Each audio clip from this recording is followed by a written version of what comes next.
Dear Selection Commit, my name is FARGAN. I am 24 years old and I'm the founder and the CEO of a non-profit called Mibait Lebait, which means from house to house.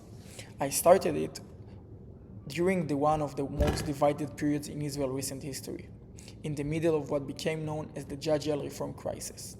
It came from a simple realization: if I wanted the country to hold on to the values I believe make it a democratic, liberal, and Zionist state, the same state I had already spent hundreds of days fighting for, I couldn't just hope someone else would fix things. I had to do something myself.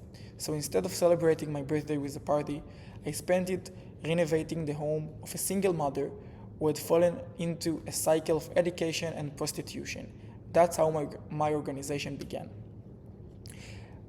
I've always believed leadership is something you prove on the field, not something you talk about.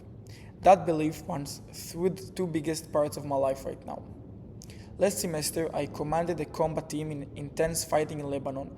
Over the years, I've also put in hundreds of days of reserve duty in a classified unit, work that means carrying direct responsibility for other people's lives under real pressure.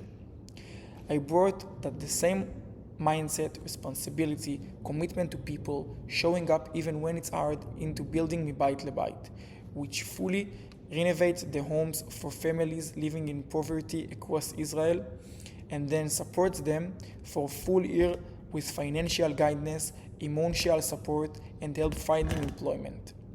So the physical renovation became the start of something bigger. Today the organization has 450 volunteers, and running it means real organizational work, raising money, building systems, and managing relationships with government offices and welfare agencies.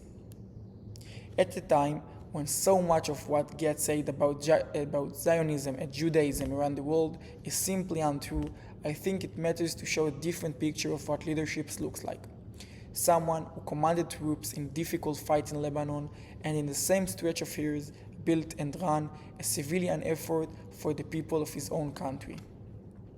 This year's conference theme, the social architecture, is close to home for me because it describes exactly what I try to do on the ground.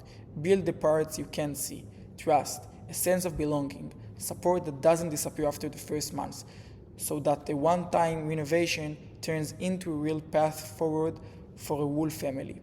I think of every project we run as a kind of social startup. We spot a need, raise the resources, lead a team, and build relationships with authorities and welfare bodies.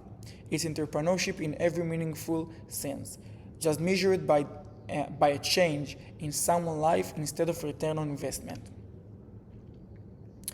I think I would bring a lot to the conversation at this conference. An Israeli leader and entrepreneur whose background spans military service, building a social organization, and economic research, that I work as a macroeconomic research analyst. And I know I would take at least as much away from meeting business leaders and students from around the world. Thank you for your time and consideration.